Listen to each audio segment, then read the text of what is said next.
Now it's time for Inspirational Women, and we meet Becky Bohan, an author. Becky retired as vice president of a training consulting company and is putting her master's degree in English literature to direct use, as she has had 3 novels published, and along with her wife, Nancy Manahan, the nonfiction award-winning Living Consciously, Dying Gracefully, A Journey with Cancer and Beyond. Becky joins us to talk about her novel, A Light on Altered Land. Becky Bohan, good morning, and thank you so greatly for being with us today. Thank you for having me, Kate. I am grateful that you are here and for the reason that you're here, that we get to talk about your new book, A Light on Altered Land. So just as we begin, let's just talk about the title, which is an interesting one. It is a beautiful cover, the golden cover, and the trees and the plant life here and the bird in the background. So what inspired this title? Well, the title reflects 2 of the themes that appear throughout the book, light and land. Now, when we talk about land, we usually think of it as very stable and firm, but in reality, it moves, it shifts. Here in Florida, we have sinkholes opening up. The land is not necessarily a firm platform. And these 2 women, the 2 main characters, Ellie and Catherine, have had the landscapes of their life shift significantly. Ellie, who is a lesbian, she has been her whole life. Her partner and wife of 24 years passed away from cancer 3 years prior to the opening of the book. And Catherine, who has been heterosexual her whole life, had her marriage dissolve the previous year. Her husband left her for a younger woman. So both of these characters are facing significant changes. They're looking to downsize because their homes now are just too large. They're both newly retired, and they're aging. They are moving into a new phase of their life. The light reflects the cleansing and healing power.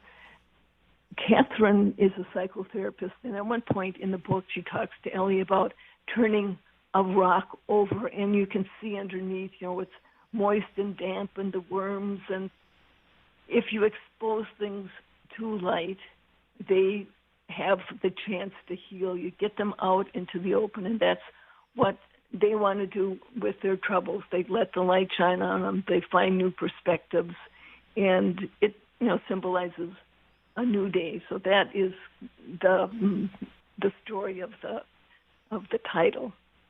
You mentioned the cover, Kate.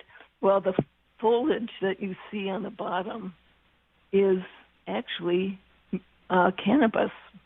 It's cannabis plants. And cannabis plays a significant part in this book.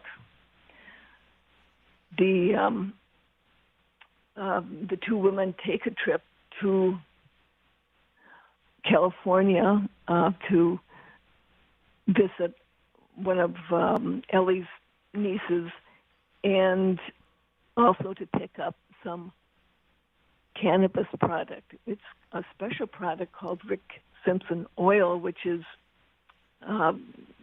very potent, full spectrum, and it's illegal in many states. And so that's the purpose of their road trip to the West. And coming back, of course, they run into some problems with the law. So that is a major issue in the book. So there's so much packed in here, and really just with the title, it's amazing how it encompasses so much when you just kind of peel away a little bit of that layer. I think that's just so brilliant. Well, thank you. It took a lot of thinking to come up with a title that really encapsulated what happens in the book. So that is really amazing and something to certainly consider as we read through the book and now kind of put that kind of a lens on it.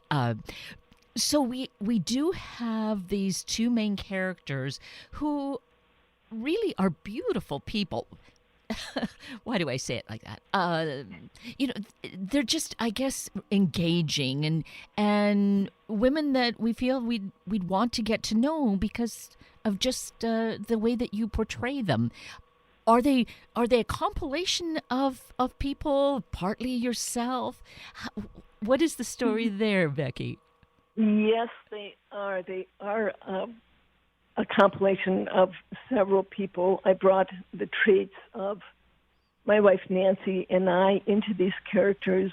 A big influence in the character of Catherine is Diane Manahan, who was Nancy's sister-in-law. She died of breast cancer when she was 60 years old. And she was a nurse and a psychotherapist. And she had an amazing journey her last 5 years as she dealt with her cancer. And she planned how she was going to die. She wanted a home vigil. She wanted her body taken care of by her friends and family and a direct cremation. And she wrote everything out. She had this lovely memorial, or if you would call it a life celebration plan. And so that character really infused a lot of this book, including, I would say, kind of the spirit of the book.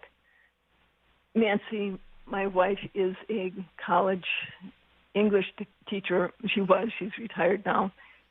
And I was an English major, too, so that kind of informs the character of Ellie. And also, there are a lot of psychotherapists and nurses and doctors in our family and friendship circles. So, I just kind of pulled some characteristics of all these. But, these characters really are distinct people. I mean, they're not modeled on any one specific person.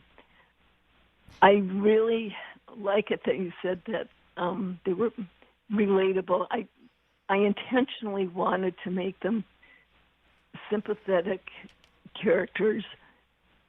I find that so many of the books that I read have people who are really dysfunctional, and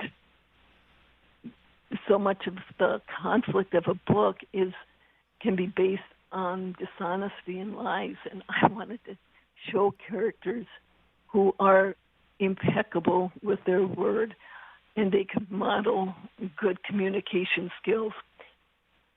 One of the things that I was just thinking about the other day, I'm starting to write the sequel to this book, and it occurred to me there are so many coming-of-age stories, stories where there's a young person who sets off into the world and has to face all sorts of challenges and eventually has some sort of breakthrough and journeys home a wiser person. And by the time that person reaches home, they have become an adult. It's that transformation from child to adult, and that's a real archetype of Western literature. And as I thought about the books that I'm writing right now, I'm going to the other end of the spectrum, and instead of a coming of age, I'm seeing this as a deepening in age, where people have gone through their trials and the losses, and they know that more are coming. That is a fact of life. They have the tools now to deal with issues that come up. They've got the communication skills to go deep, to listen, to resolve issues. And that is, one of the wonderful things about being older is that we hopefully know who we are. And that is part of having a high emotional intelligence, which is what these two characters demonstrate. And I thought that I could just model some really healthy people in this book. And I truly believe that you've accomplished that goal, that Good. besides being, of course, relatable, that they are just to be admired for, just the honest and gentle conversation of sharing, of being honest, of really having integrity.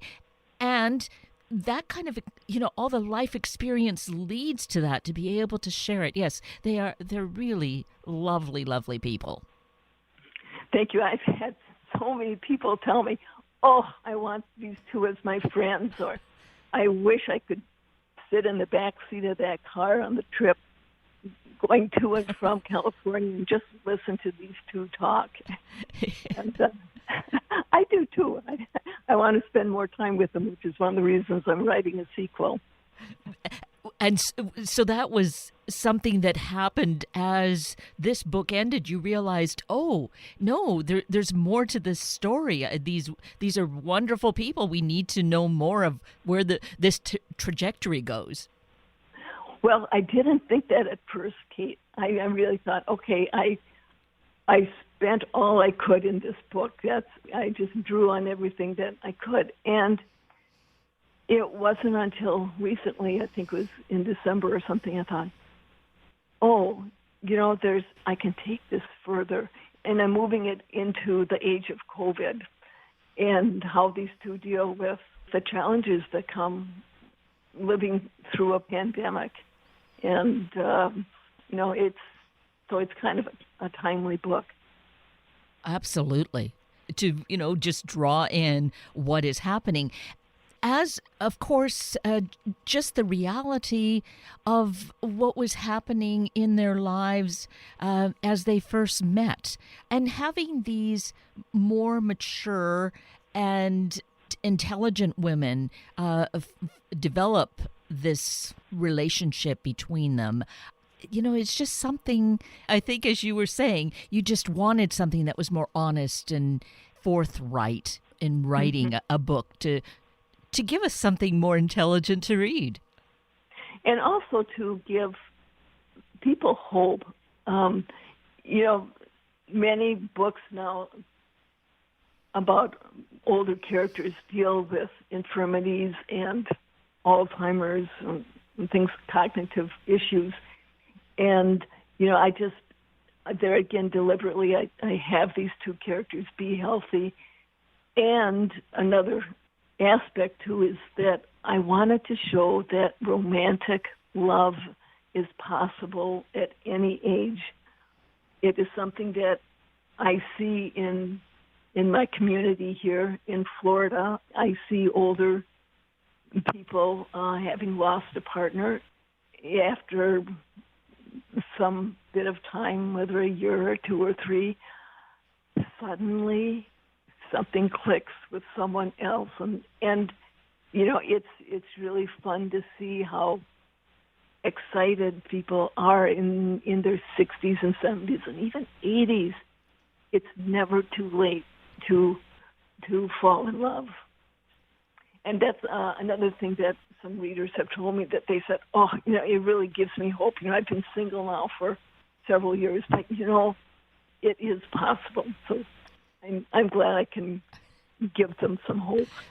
That you can be that voice of hope. This is the vehicle that shares that message of hope. I mean, could we ask for something better?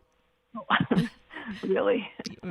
And especially just in the entire scope of how life is, that, bad things happen. We just look across the ocean over to Europe, to Ukraine, and we see the horrors of things that happen. Yet we can't just live our life in that. We have to realize that we need to create that good and keep balance, I guess, just have that be the heavier weight of what the energy going on in the world. I think that's a good point.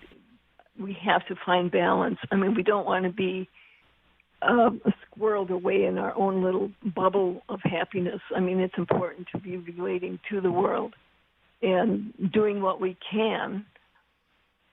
And on the other hand, making sure that we're taking care of ourselves.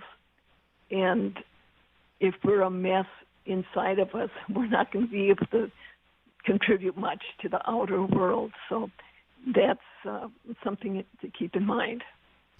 And that is something that I believe that we get a chance to consider with these characters. I mean, with Catherine being a psychotherapist, the conversation that's there, the introspection that can go on, the questions that we might ask ourselves via these characters. Right. And, one of the things that they raise very early as they're just kind of getting to know each other is the question of what makes you come alive, what brings you joy. And I think that's a really important question for people to answer, because that's something that can keep us connected to the world. For Catherine, she says it's traveling and meeting new people, making connection. For Ellie, it's playing. She likes sports, music, being in the moment. And for both of them, ultimately, I think it comes down to connection, and that's how they engage in the world and with each other, and they're able to go deep. One of the things that is pointed out in the book is that also early on, when they first meet, they're able to cut to the chase, really. They're sitting in this cafe. They're both lonely. They're both trying to downsize, and they're facing challenges. And instead of saying, "Oh, I'm doing great. Life is pretty darn good," they talk about their challenges and what is difficult about downsizing, what's difficult about the changing landscape of their lives. And, right from the get-go, they're able to go deep. And I think that certainly sets up that resonance that lasts throughout their relationship. And again, there's that honesty that really evolves into that hope and what we would want to see. I think we want to see in our own lives, all of us, don't we? Having that honesty and hope. Right. One of the things that is modeled in this book via the communication is something called nonviolent communication, NVC. I don't name it as such, but it certainly is where Catherine is coming from, and that's it's a process of communication developed by Marshall Rosenberg, and it posits that the intention of communication is connection, and in order to connect, you really have to understand the feelings and needs that you have inside of yourself, as well as what the other person has, and so it's a way of finding out where each other is at, so that you can honor both your own feelings and those of the others, and try to meet the needs if at all possible. For example, I mentioned that incident in the coffee shop where they can get deep right away. Another example is there is a car accident in the book, and at one point where they're discussing what happened, Ellie feels that Catherine is condescending. And so right away she's able to identify her unease and what that's about. And then she shares with Catherine, that sounds condescending. Well, that is a way that they can identify what's happening inside of them, what they feel is going on between them, and then move forward. And indeed, Catherine realizes that, yes, she is being condescending. So, there again, it comes with the maturity of these two women and the experiences that they've had in all the years of communication and their willingness to grow and become good communicators. And from that, when we're open to it, and I'm going to go on the basis of I trust as we read this kind of literature, we then are open to learning. So it's modeled for us what we can do and share with others and be that way ourselves. Yes, absolutely. In fact, I got an email shortly after the book was published from a woman in California, and she said, this book saved my marriage. She said, I saw how these two characters were communicating, and she said, I was just fed up with the gulf between my husband and me. We were not talking. So after I finished this book, I handed him the book, and he read it and broke down and cried, and they were able to really open up and have a discussion. And so I thought that is beyond what I could have hoped for in this book. And it really is true, if people can come away with the example that these two are setting, I think that it would open up communication. And when you think about the way people have said, it's a gift that is priceless, that's just how that had to feel for you. Yes, it is. Yeah. Yeah. And it illustrates, how doing what you love to do, how you're needing to put forth this story on the printed page, how one person can make such a difference in the world. You're just hearing from one woman how it's transformed her life. Then how do they act transforming other lives? I mean, the possibilities are then endless. Well, yeah, it's kind of like the pebble in the pond. Yes. That the ripples go out. Yes, indeed. Oh, so there is so much here we talked about, and I felt that was so important about the dying and the respect for that, and there's more of that in the book. And again, another book that you and Nancy have written together based on that, which I think would be another great full conversation. So we can table that for another time, but you did touch on how the trip that Ellie and Catherine make to California is for the cannabis. And again, that's all part of how, about living more naturally and really taking more control over one's life, right? It is. I mean, it certainly is a modality that many people have found helpful. And, it's too bad that herbal medicine is such as this is kept from people. I mean, it just seems as though cannabis should be legal, regulated. It could be taxed in every state. One of the things I illustrate in the book with the niece and her husband having this farm where they are now producing legally cannabis products is that it is an industry and it employs people and it puts out a product that is so helpful to people.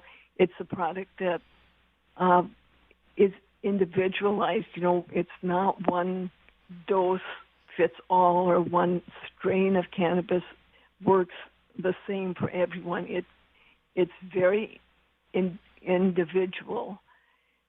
And many nurses actually are kind of picking up the baton here and are learning how to, I don't know if you could call it prescribe, but how to help figure out what dosages work. And, I think that the potential is there for really helping a lot of people and getting them off of some of these drugs that have such awful side effects. And, we'll just have to see how things go. It has been a long haul with with all the laws, the legalization, and kind of this patchwork by state of what's legal and what's not. But it would be lovely if we could just have a federal law that opens it up so we can have things that are standardized and have better control. So, I hope that that's in the future and a near future. But I'm not sure. The wheels of government grind slowly. Yes, that is true. But we need to work. I think I've really embraced how grassroots work at this is so critically important. So then we remain optimistic. Exactly. On a different tangent, kind of a fun aspect of this, you mentioned pickleball a number of times throughout the book because Ellie enjoys playing pickleball. Well, it's been in the news here just very recently in Washington State because I guess the game of pickleball originated here on Bainbridge Island back in 1965. It did. Yeah. I thought it did. It did. You may not know it, but even here in Florida, when we start a game, the game starts with whoever is in the northwest corner, and we do that to honor Seattle. Oh. Ah. That is amazing. So that's just kind of a nod toward that. Yeah. Wow. It is, yes. Kind of a little tip of the hat in gratitude to the inventor of pickleball. So does that mean that you do play? I do play, yes.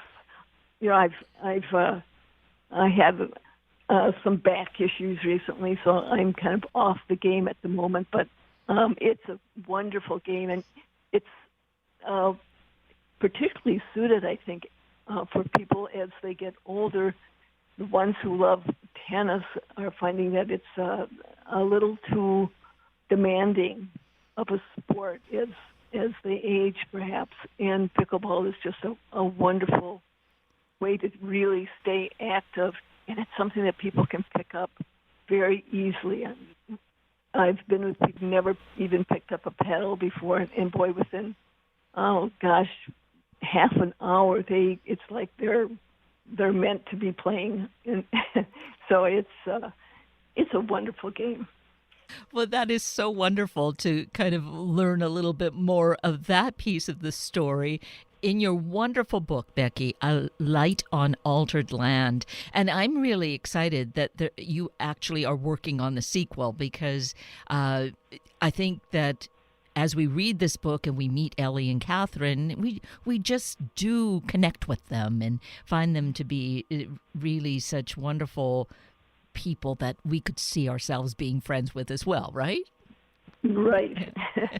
So now the book is new, and we want to let people know that they can also get their own copy. So of course, check with your favorite book source in order to do that. Also, just to get more information about you and your work, let's mention your website. It is nanbeck.com. That's a combination of Nancy and Becky, so Nanbeck, NANBEC.com. Well, we shall be looking forward to the sequel. I guess we have to wait a little while, though, do we? Yes. Okay, we shall do that. Writing is a slow endeavor. Well, when it has important messages, then it takes time to get that just right. That's right. Right. Well, Becky Bohan, I just have really enjoyed having you share about this marvelous work that you've created, A Light on Altered Land. Thank you so greatly for that, for sharing your talent, and for certainly spending time with us this morning. Well, thank you, Kate. This has been fun. I really appreciate the insightful questions that you've asked. That brings us to the end of a very full hour of Inspirational Women with Becky Bohan and Sunday Morning Magazine with Dr. Susie Wise.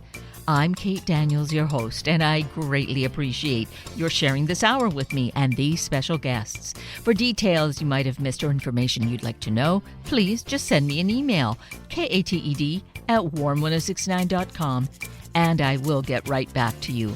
Also, if you'd like to listen again or share these important stories with your family and friends, find the podcast on our Warm 1069 webpage. Just click on the podcast tab, then either of the show names, and then look for the guest names. I now wish you and your family on this Easter day a time of reflecting on life, how to create the life and community we desire. Have a week of the same, and then please plan to join me again next weekend for another hour of Sunday Morning Magazine and Inspirational Women on Warm 1069. Good morning.